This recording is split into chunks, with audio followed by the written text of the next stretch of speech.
Okay, well, thank you for joining us here today, Stephen. So we're here to talk to you about the motion that's going through on the Thursday committee assembly. So this important motion, could you briefly outline what it is that's being proposed? Yeah, so what the proposal is, it is a proposal to remove the current student group agreement and institute a new student group agreement, as well as a constitution template, which would be mandatory. There are small sections that you can fill in, but most of it can't be edited by student groups. Okay, so what are the impacts of this? Well, it seriously restricts the autonomy of student groups. The constitution is a lot more precise than the old one.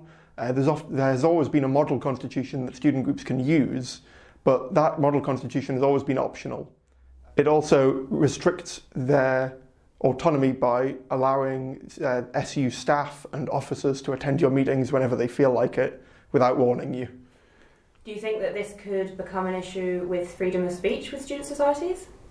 Potentially, especially regarding the issue of the Students' Union being able to restrict what student groups can say to the press. So even if we trust the Students' Union now, there's no guarantee that the people next year will be reasonable and won't try and unreasonably restrict student groups. So who does this motion affect? So this motion will affect all student groups, including societies, associations, and media groups. The motion also says that it affects Nightline, despite the Student Union not having any power over Nightline and them not being a ratified student group. Has an appropriate amount of consultation with relevant student bodies taken place? No. No consultation with student groups has taken place. The SU staff are kind of guessing at who they think might be affected, but nobody has been talked to. When Societies Committee first went public about this, we immediately had student groups coming to us and pointing out things that we hadn't seen, and even Societies Committee, who was supposed to be involved for the whole time, have only been involved for 5 days before it was submitted for assembly. Is there any official time that you're meant to have notification for, or is this just simply a principle of a lack of sort of democratic voicing from the student community? So Societies Committee is meant to be involved the whole time that this is being worked on. This has been in the works for over a year. At the very start, they invited the chair of Societies Committee into a closed meeting. Those meetings continued until summer, but he was never invited back. So there has been a slight attempt to involve Societies Committee, and then nothing, and we had no idea it was happening until 5 days ago. Realistically, we should have been involved the whole time.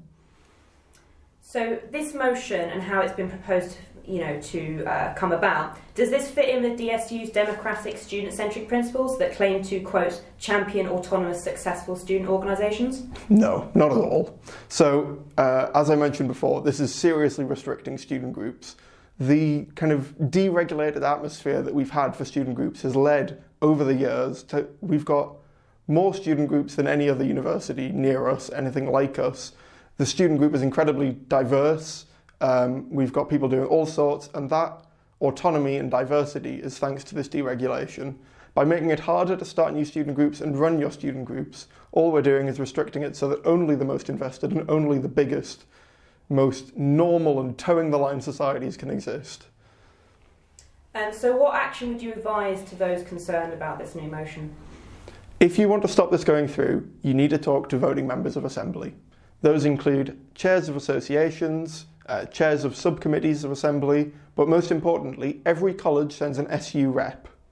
That SU rep is someone who represents all of your college, and they will be able to vote in Assembly based on what you tell them. Get in touch with your SU reps and they will be able to stop this. They make up over half of Assembly. And what action would you recommend the Assembly or the Students' Union alternatively take to effect change, quote, for students with students in their interest over this issue? This proposal has been proposed to solve quite a small problem, but it is a massive proposal. The proposed documents are over 30 pages long. What they're actually trying to solve is that some student groups define a second complaints procedure, and that's not allowed legally. What they should do is just work with the student groups and make sure that nobody's constitution does that, or that nobody's constitution conflicts with anything else, any of the legal requirements. even if this passes, they still need to go through everyone's constitutions individually to check that they match this new constitution. So it's no more work for anyone, and it still allows all of the autonomy and diversity that we need in our student groups. And do you think that the DSU works closely enough with student groups at the moment? And do you think that this is an appropriate course of action to take if the answer is no?